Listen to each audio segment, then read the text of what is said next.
ತುಮಕೂರು ಜಿಲ್ಲೆ ಮಧುಗಿರಿ ತಾಲೂಕು ಕೊಡಿಗೇನಹಳ್ಳಿ ಹೋಬಳಿಯಲ್ಲಿ ಇಂದು ಕರ್ನಾಟಕ ಯುವ ರಕ್ಷಣಾ ವೇದಿಕೆಯ ವತಿಯಿಂದ 4 ಗಂಟೆಗೆ ಪದಗ್ರಹಣ ಕಾರ್ಯಕ್ರಮ ಮತ್ತು ಸಂಜೆ 6 ಗಂಟೆಗೆ ಶ್ರಾವಣನಹಳ್ಳಿ ಮಧುಗಿರಿ ತಾಲೂಕಿನಲ್ಲಿರುವ ಅಲ್ಪಸಂಖ್ಯಾತರ ಮುರಾರ್ಜಿ ವಸತಿ ಶಾಲೆಯಲ್ಲಿ ಊಟದ ವ್ಯವಸ್ಥೆ ಮಾಡಿರುತ್ತಾರೆ. ಈ ಕಾರ್ಯಕ್ರಮಕ್ಕೆ ಕರ್ನಾಟಕ ಯುವ ರಕ್ಷಣಾ ವೇದಿಕೆ ರಾಜ್ಯಾಧ್ಯಕ್ಷರಾದ ಸುನಿಲ್ ಅವರು, ಜಿಲ್ಲಾಧ್ಯಕ್ಷರಾದ ಉಮೇಶ್ ಅವರು, ಕೃಷ್ಣ ಅವರು ಮತ್ತು ಪವಿತ್ರ ಅವರು ಮತ್ತು ಮಧುಗಿರಿ ಶೈಕ್ಷಣಿಕ ಜಿಲ್ಲಾ ಘಟಕದ ಅಧ್ಯಕ್ಷರಾದ ರಮೇಶ್ ಅವರು, ಮಹಿಳಾ ಘಟಕದ ರತ್ನ ಅವರು, ಸೈಯದ್ ರಿಯಾಜ್ ಮತ್ತು ತಾಲೂಕು ಅಧ್ಯಕ್ಷರಾದ ರವಿಕುಮಾರ್, ಸುರೇಶ್, ಮಕ್ಸೂದ್, ಸಾದಿಕ್ ಪಾಷಾ ಮತ್ತು ಪದಾಧಿಕಾರಿಗಳು ಹಾಜರಿದ್ದರು.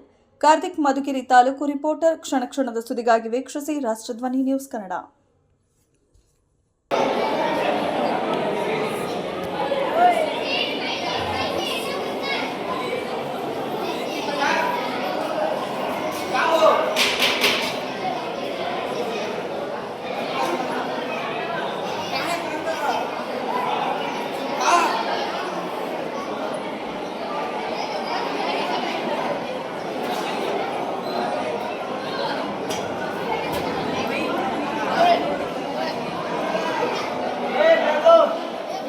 ನಮ್ಮ ಮಧುಗಿರಿ ಕ್ಷೇತ್ರಕ್ಕೆ ಬರೋಣ. ಭಾಳ ಅತ್ಯಂತ ಸೂಕ್ಷ್ಮವಾದಂಥ ಜಿಲ್ಲೆ ನಮ್ಮ ಮಧುಗಿರಿ ಶೈಕ್ಷಣಿಕ ಜಿಲ್ಲೆ. ಹಾಗೆ ತುಮಕೂರಿನ ಒಂದು ಅತ್ಯಂತ ಉನ್ನತ ಮಟ್ಟದ ಐತಿಹಾಸಿಕ ಸ್ಥಳವನ್ನು ಹೊಂದಿರತಕ್ಕಂಥದ್ದು ನಮ್ಮ ಮಧುಗಿರಿ ಜಿಲ್ಲೆ.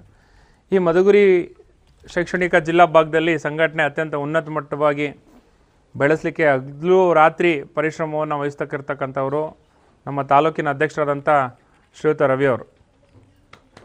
ಜೊತೆಯಲ್ಲಿ ಇವರಿಗೆ ಬೆನ್ನೆಲುಬಾಗಿ 2 ಎತ್ತುಗಳ ಥರ ಹಗಲು ರಾತ್ರಿ ದುಡಿತಾ ಇರ್ತಕ್ಕಂಥ ಮೂಕ ಪ್ರೇಕ್ಷಕ ಜೀವಿಗಳು ಯಾರಪ್ಪ ಅಂತಂದರೆ, ಒಂದು ನಮ್ಮ ರಮೇಶ್ ಅಣ್ಣ, ಇನ್ನೊಂದು ನಮ್ಮ ಸೈಯದ್ ರಿಯಾಜ್ ಅಣ್ಣ ಅವರು ತಾಲೂಕು ಅಂತ ನೋಡ್ತಾ ಇಲ್ಲ, ಜಿಲ್ಲೆ ಅಂತ ನೋಡ್ತಾ ಇಲ್ಲ, ತುಮಕೂರು ಅಂತ ನೋಡ್ತಾ ಇಲ್ಲ, ಬೆಂಗಳೂರು ಅಂತ ನೋಡ್ತಾ ಇಲ್ಲ, ರಾಜ್ಯ ಅಂತ. ಎನಿ ಟೈಮ್ ಸಂಘಟನೆ ವಿಚಾರ ಅಂತಂದರೆ ಐ ಅಲರ್ಟಲ್ಲಿ ಇರ್ತಾರೆ. ಮಧ್ಯರಾತ್ರಿ 11 ಗಂಟೆಲೂ ಫೋನ್ ಮಾಡ್ತಾರೆ, ಅಣ್ಣ ಹಿಂಗೊಂದು ಸಮಸ್ಯೆ ಆಗಿದೆ, ನಿಮ್ಮದೊಂದು ಏನು ಬೇಕೋ ಸಹಕಾರ ಬೇಕು. ಆಯ್ತು, ನೀವೇನು ಮಾಡ್ತೀರೋ ಒಳ್ಳೇದು ಮಾಡ್ತೀರೋ ಅನ್ನೋ ನಂಬಿಕೆ ಇದೆ, ಮನೋಭಾವನೆ ಇದೆ. ಈ ಥರ ಜೋಡೆತ್ತುಗಳ ಥರ ಒಂದು ರಥದಲ್ಲಿ ಕೂತಿರ್ತಕ್ಕಂಥ ಜವಾಬ್ದಾರಿಯುತವಾದಂಥ ಒಂದು ಅಧ್ಯಕ್ಷರ ಪಡೆಯ ಜೊತೆಯಲ್ಲಿ ನಿಮ್ಮಂಥ ಒಂದು ಕಾರ್ಯಕರ್ತರನ್ನು ಕರ್ಕೊಂಡು ಹೋಗೋದಿದೆಯಲ್ಲ, ಭಾಳ ಸೂಕ್ಷ್ಮವಾದಂಥ ವಿಚಾರ.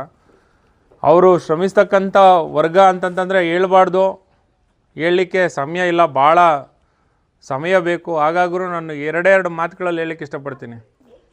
ಯಾರಾದರೂ ಸಂಘಟನೆ ಕಟ್ತಾ ಇದ್ದಾರೆ ಅಂತಂತಂದರೆ ಅವ್ರನ್ನ ನೋಡಿ ಯಾರು ಹೊಟ್ಟೆ ಉರಿ ಪಟ್ಕೋಬೇಡಿ. ನಿಮ್ಮ ಆರೋಗ್ಯಕ್ಕೆ ಭಾಳ ಒಳ್ಳೆಯದು. ಆ್ಯಸಿಡಿಟಿ